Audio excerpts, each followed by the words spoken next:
bottom of funnel. Sometimes you show a bit of tits, a bit of body. But 80% of the bans are preventable by following this SOP. It's effort, it's costing time, it's costing money, it's costing energy. But this is how you prevent 80% of bans, literally. Now, the next chapter that I'm quickly going to get into is how to actually scale Instagram while being smart. Because we don't want to just randomly blast out more content, get more creators, try out more videos. We want to kind of have a plan, if that makes sense, without burning the creator out, which is, funnily enough, more or less times the bottleneck. Now, what we noticed, and this is a very logical statement, you're going to notice in a sec, is every creator who increased their output while keeping the quality up made more money. AKA, you have a creator, she has the same quality, but she just records a bit more content, she makes more money. So every single time. Meaning your creator should only be responsible for recording content. This is like if you hire a cook for, like, let's say a restaurant. He is in charge of cooking food. If he starts bringing drinks to guests, you're gonna lose money. Hire a fucking waiter or don't serve drinks. Your cook should be cooking and should do it all day. Same way, if your model has to, I don't know,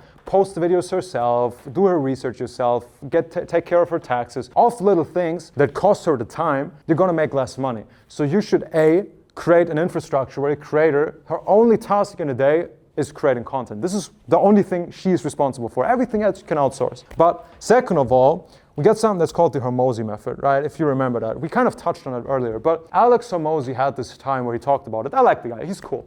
But he had a time where he shot like 1,000 ads with different hooks every single time, and then switched up the hooks like we talked about, right? Swapping everything. So scaling Instagram, the first step is always going to be I could make a whole drawing of this, but let's say you have one video that worked well. It's a trend of the girl in a red dress doing a dance. This is your viral video, right? Now, what you will do to scale her Instagram up is say, okay, we're going to have 4 variations of that video. Now, one where we change the outfit, so instead of a red dress, it's a blue dress. One where we change the location, so she's still in a red dress doing the same shit, but now she's doing it outside. One where you change the text, for example, okay, same red dress, same location, but a different text that is cooler, I guess, and one where you change the hook, for example. Now you have 4 different variations, and out of those, maybe 1 or 2 are still going to get more views. So now you can see, okay, as long as we keep the red dress, she keeps making views. So now let's have a variation of the red dress video. Let's have a different text here, different hook here again. So it's like a pyramid scheme. You can still go all the way down every single time. So outfits, movement, texts, all that stuff, vary your videos as much as you can. I guarantee you probably all have,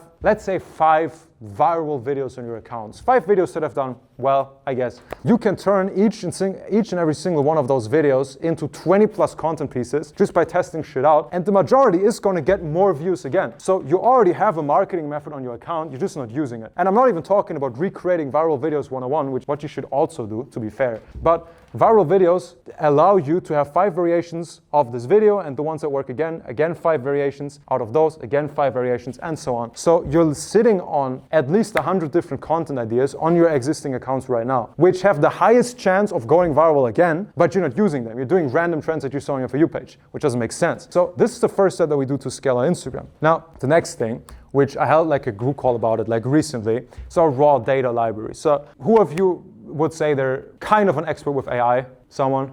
Cool. Couple of people, right? Who of you knows Claude AI? Okay, most. Okay, that does make me happy. I was a bit scared, but all right, that's very good. So what we do is we just feed Claude like an entire project of little samples of all of our content, right? I'm not going to go too much into it because it's very technical, but we feed Claude all the different hooks that we do from every single video. We feed it every single piece of content, every single amount of views we do. So our Claude at this point in time knows more about our content than we do. So we can just say, hey, we want to try, like, here's the content instruction, optimize it. And he's going to look at all the hooks that work, look at all the numbers, say, okay, this hook is perfect. So you can create a very big library of data, which again, not the biggest step. It's going to take some effort, but I swear to God, this thing that we put together knows more about our marketing right now than my employees, because he doesn't forget. He doesn't act based on feelings. He just acts on data, on the numbers, and on the content pieces attached to it. The more data you give it, the better it is, which is something that, I mean, I can tell the story. I told it like recently in Club 17, but I think we fired like 20% of our marketing team because of this. Because I noticed like we're able to outsource the majority of people who put together our content list with that, which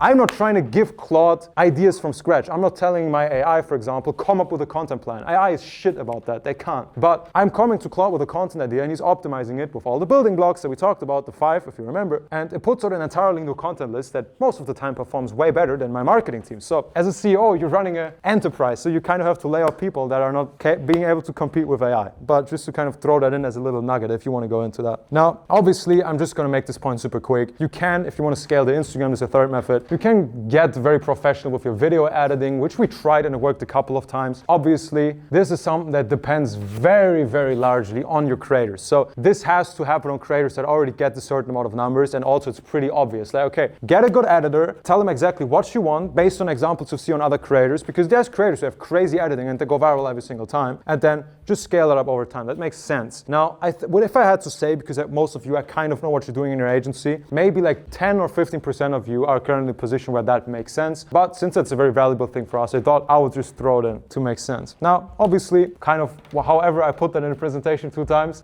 we definitely use AI a lot, right? We use AI to kind of optimize a lot of shit that we do. So a lot of pictures our model has in her gallery, for example, we can't use. She has probably 1,000 pictures of herself in cool positions that we can't use because the room is dirty or she doesn't have makeup, whatever. So we just get all the content she has, even if we can't use it, just kind of throw it into an AI and get a way bigger amount of content out of it because it kind of cleans everything up, makes it look better. Cool. Obviously, mixing AI clips with real B-roll also makes perfect sense.